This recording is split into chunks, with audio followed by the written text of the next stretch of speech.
to another episode of Gunpla Report. I'm Rampage665, and as usual, I'll be going over last month's releases, this month's releases.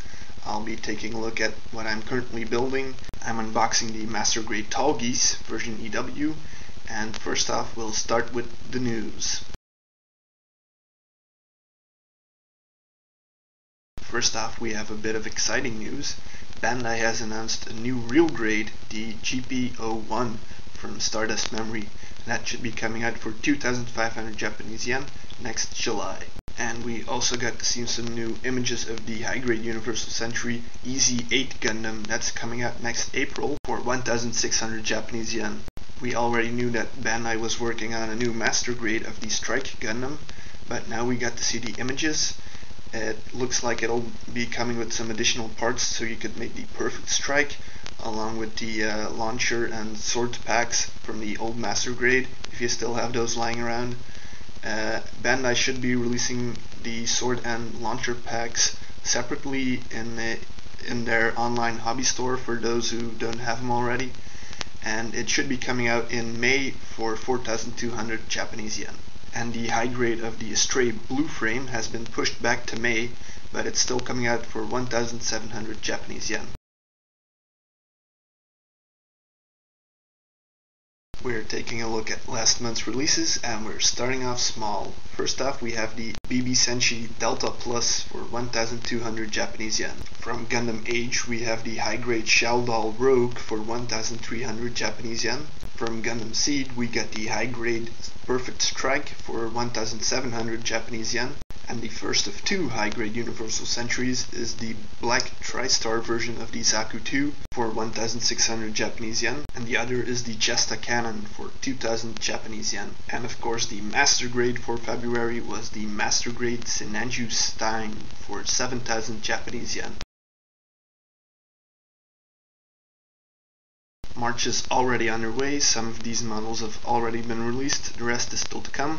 First, we have the BB Senshi Banshee Gundam for 1,200 Japanese yen. From Gundam Age, we have the high-grade G Cyphos for 1,500 Japanese yen. In the high-grade Universal Century line, we have the Shin Matsunaga version of the Zaku 2 for 1,600 Japanese yen, and the Banshee Norn for 1,700 Japanese yen. And although they are not completely new, we're still getting two master grades this month. The Rizal Type C Defensor with two different backpacks for 6,500 Japanese yen, and the OVA version of the Sinanju with a added bazooka and some different decals for 7,500 Japanese yen. Okay, time to do another unboxing video, and this time we'll be doing one of my all-time favorites, the Master Grade 1100 Tall Geese Endless Waltz version. Let's first take a look at the box.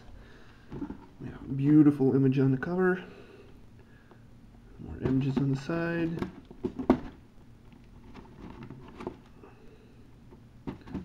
and the same thing over here. And when we crack her open,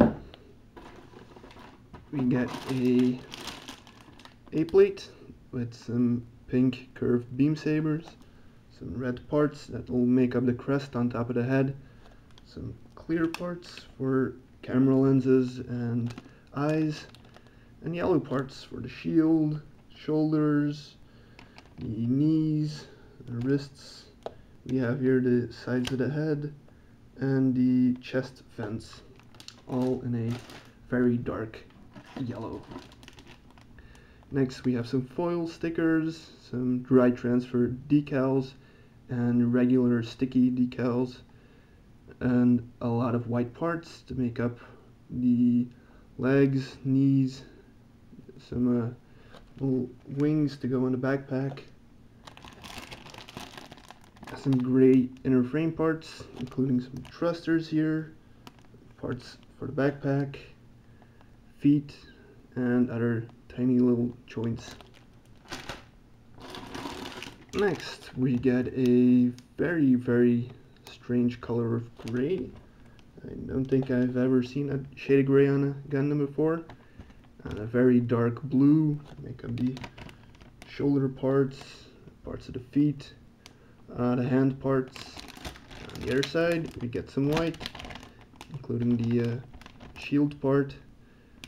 We have here side skirts, back skirts, chest and shoulders.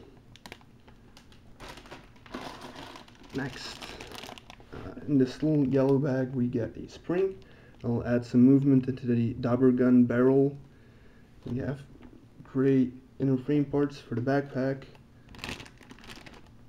More frame parts over here, including pieces for the thruster pods. More gray parts for the dauber gun and the feet. More frame parts. Parts for the knees, joints, the chest. And over here we have a slightly darker shade of white, like you'd see on a real grade, to make up the back skirts, some parts for the thruster pods, the feet, the lower chest area. Next we have frame parts for the shield, for the hip joints, the lower waist, some more thrusters and thruster pod parts, and we have the white parts to make up the upper legs, lower legs, another little fin to go on the backpack. Next we have a tiny piece of paper, completely in Japanese, which I don't understand, and of course a manual. If we take a closer look, you can get some more information on the tall geese, get a layout of the runners. We start off building the chest, then the head, the arms, then the legs. Get some shots of the tall geese in action. More information about the legs, the waist part. And it's time to put the whole thing together and get started on the backpack. Mounting the backpack onto the tall geese, and then it's just the dauber gun and shield. Putting it all together, and a decal guide. And on the back we get the painting guide with some nice shots of a completely painted, fully built tall geese.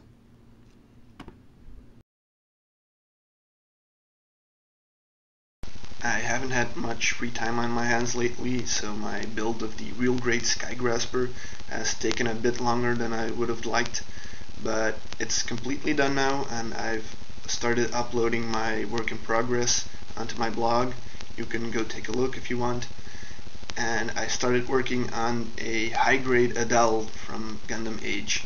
I've always liked the look of the Adele, and I've had it lying around for a couple of months now. I figured I could use a simple, small high-grade in between some big projects. And once I've uploaded all of the blog posts for the Sky Grasper, I'll start uploading some stuff for the Adele as well. Okay, that's it. Thanks for watching. Feel free to leave a comment, and I'll be back at the beginning of next month with another Gunpla Report. Thanks for watching, and see you next time.